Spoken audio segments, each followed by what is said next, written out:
Hello and welcome to STARCAST from Planet Waves. Today's edition is for Thursday, May 4th, 2023. My name's Eric Francis Coppolino, the host of Planet Waves FM and the author of the Planet Waves horoscopes, among other things. Welcome to tonight's edition. I'm here with a discussion of the May 5th lunar eclipse in Scorpio, and an update about Mercury retrograde and Jupiter entering Taurus. Mercury retrograde ending on the 14th, so we're a little bit past the halfway point of this Mercury retrograde. And then 2 days after that ends, Jupiter enters Taurus on the 16th. I'm sure we could all use a little bit of good news.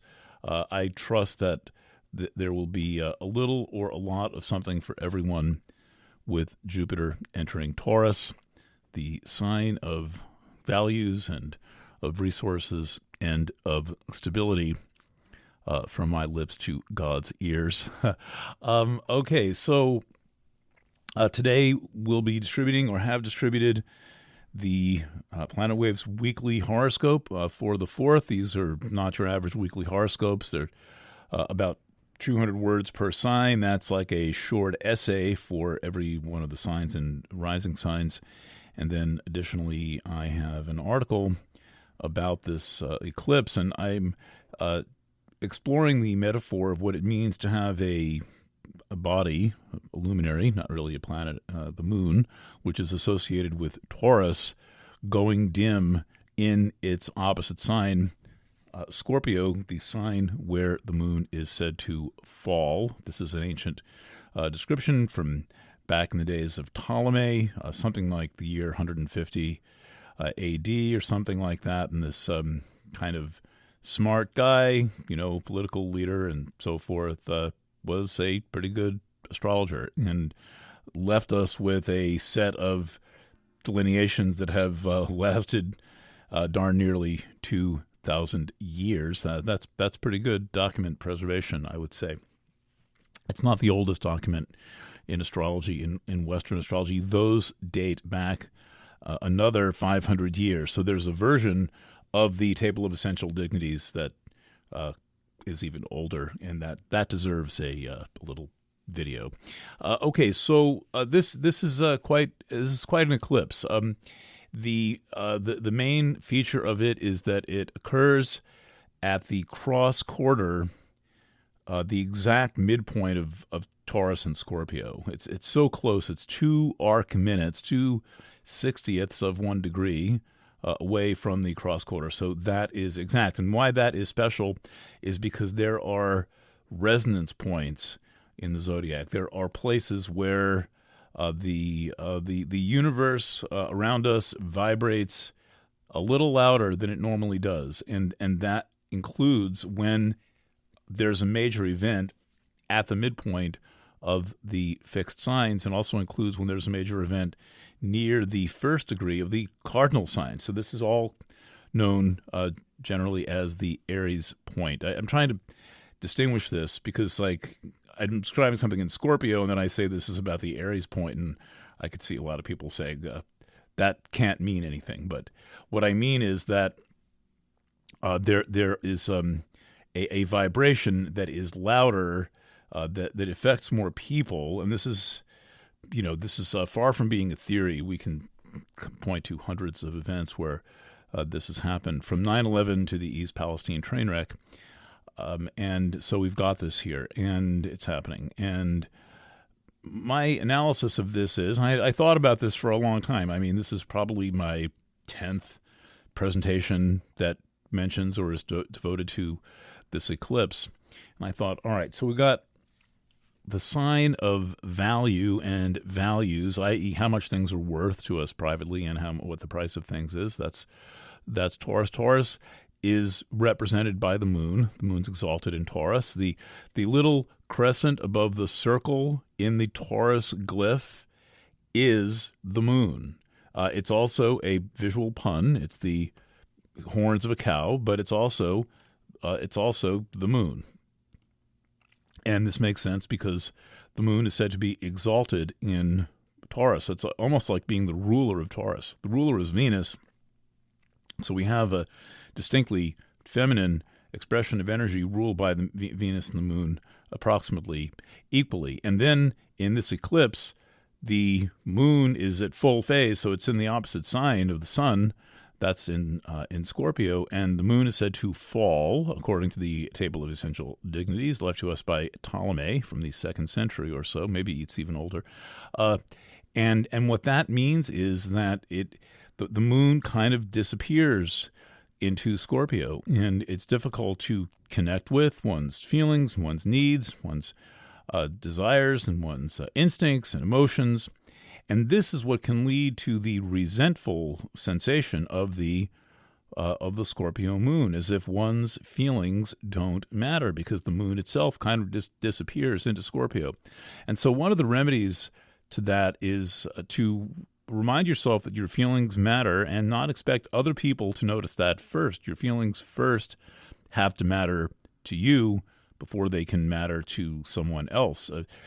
People are a bit insensitive, and they're not usually crossing the divide of their own projections and asking how someone really might feel or how they might experience something, anything in the world outside of themselves, including us. And so one reminder of this lunation is to do what you can to get into the feelings and observe people's responses to whatever is going on, including to you, and to do a little bit of the work to close the space between you and others.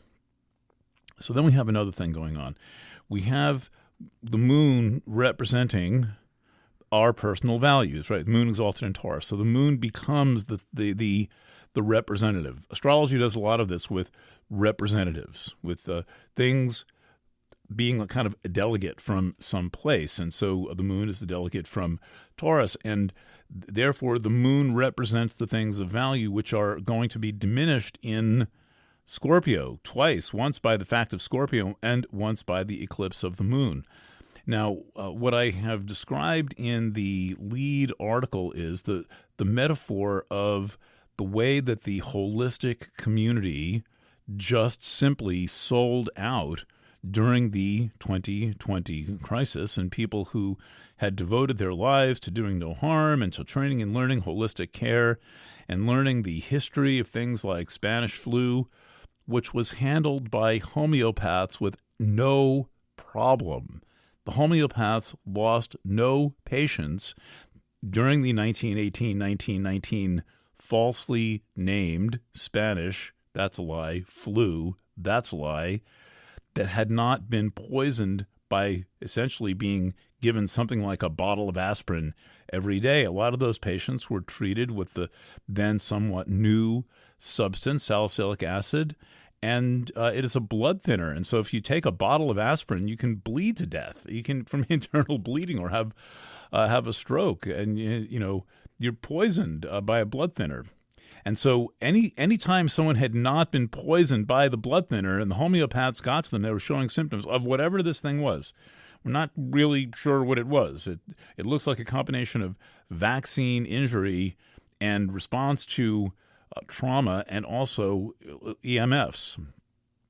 As with COVID, this thing was not spread evenly and did not have distinct symptoms, and I am now observing from reading the history of how these things were characterized and learning who wrote the story, that the entire thing was exaggerated and made to seem like the worst thing ever, and then used over and over again as a way to terrorize people during the mid-50s, alleged pandemic of, I guess that would have been Asian fever or something like this, and then Hong Kong flu in 1968 and 1969. The Spanish flu, quote, quote, was always used as a way to terrorize people. And the whole idea of holistic medicine is that the practitioners learn how to handle the same things the doctors are supposed to handle but generally cannot handle in a way that does not poison the patient, but rather makes them better. We forget that the idea of going to a medical practitioner is not to get worse. It's not to get poisoned. It's not to be lied to. It's not to become an experimental subject. It's to get the help you need. And I think we are very generous with doctors, in particular medical doctors, when we grant them the right to experiment and poison us in the name of good health, and then when something goes wrong, we blame the disease and not the treatment. So that's just a metaphor for the moon going dim in the in its opposite sign, right? And it's better explained in the article. I'm planning to send the article out to everyone. Now, there's another angle on this, which is that we were lied to. We were lied to by government officials. We were lied to by doctors. And all the events of 2020 through 2021, even to the current day, have been a game of follow the leader. Somebody who we think is charming and charismatic does something or says something, and then everyone kind of, without taking a vote, without evaluating it, decides that it's true. And now we're seeing this in a presidential candidacy of a person whose views are poorly informed, deceptive, inaccurate, and self-serving. And everyone is just, not everyone, almost everyone, is I'm kind of leading a little rebellion here, and it's people are responding positively to that. But this individual running for president is another Fauci. No different in policy, only different in rhetoric, only different in the words that are chosen to represent what are essentially the same views, positions, and general cosmology. And so we're not done with this. We are not done being fooled until we say we're not going to be fooled. And I realize, the older I get, the more I seem to be asking of humanity that it pay attention to what's going on in the world around it, that it make actual choices. This is the thing that people go to therapy for 5 or 10 years to learn how to make their own decisions, to learn how to negotiate what they want, to learn how to assert themselves, to learn how to simply be sincere and not self-deceptive. And so this eclipse chart describes a situation where we could easily be led down another path of self-deception, or in the alternate, where we could get the message, take the message, and make some decisions. Decisions are always made based on values. Values are these things that we're supposed to hold near and dear to ourselves, and that are supposed to represent what we really are about. And that is a whole other life lesson of honoring one's values, being true to oneself. And we see a lot of this going on in the world. People not being true to themselves, and people deceiving themselves and others, and then thinking, oh, well, this is all just all in a day's work, and then wonder why it is that we're not happy, why it is we don't have a functional society, why it is that our political leaders are so corrupt, and so on, all kinds of hand-wringing and pearl-clutching and all of that. Well, I mean, we need to do the right thing. How about that? How about doing the right thing and not just saying we're doing the right thing? Okay, so that's my take on this eclipse, among others. There is past coverage. If you go to starcast.fm or planetwaves.net/starcast, there's a lot of previous audios, previous coverage on both of the Planet Waves Substacks, whether it's planetwaves.substack or planetwavesfm.substack. I am planning to have a full edition of Planet Waves FM on Friday night. It is now May. It is Masturbation Month, as declared by President Biden and Governor Hochul. They they signed the proclamation of Masturbation Month in a ceremony in the Rose Garden yesterday. Okay, that didn't really happen, but it should happen. And so as part of this, I'm going to reintroduce my listeners and readers to the work of my friend and astrology client and very important teacher, Betty Dodson, who I hung out with over the years for 25 years, from 1995 to the end of her life. In 2020, she died at age 91. And so I'm going to be reading tomorrow on Planet Waves FM her original article in Ms. Magazine that kind of broke free of the masturbation taboo and introduced self-sexuality and sexual independence, this concept of sexual independence, to the feminist movement primarily, and then to women, and then to people generally, although her work is much more closely followed by women. With that, then I have after that, I have just spent part of this week, actually much of yesterday, in a conversation with a basically sex coach, trained professional sex coach named Iva Vizi, who was in studio yesterday for about 4 hours, and we did a 3-segment conversation, and I will have part 1 of that conversation, wherein I relay secondhand the core teachings, principles, and values of my good friend Betty Dodson. I think that is it. Thank you for subscribing to Planet Waves in some form. Remember that there's no pizzeria that could give away 99% of its pizzas and only hope to sell 1 slice out of 100.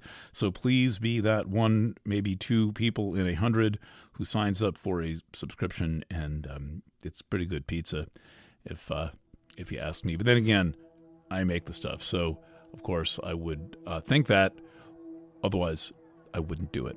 Okay, I think that's all I've got to say, and I will be back with you before the promised scheduled showtime of 10 o'clock on Friday for planetwaves.fm. The show's been in rare form lately. I am planning 1 more program before I take a break, so there'll be a program on the 5th, and then again on Friday the 12th. I believe that is that's the date. So once again, thank you for listening, for your time, for your business, most of all for your trust. Signing off from a lovely day. Finally, it rained for like a week solid here and was like 50 degrees. So that's a sunny, cool, lovely spring day in Kingston, New York. Thanks for listening, and bye for now.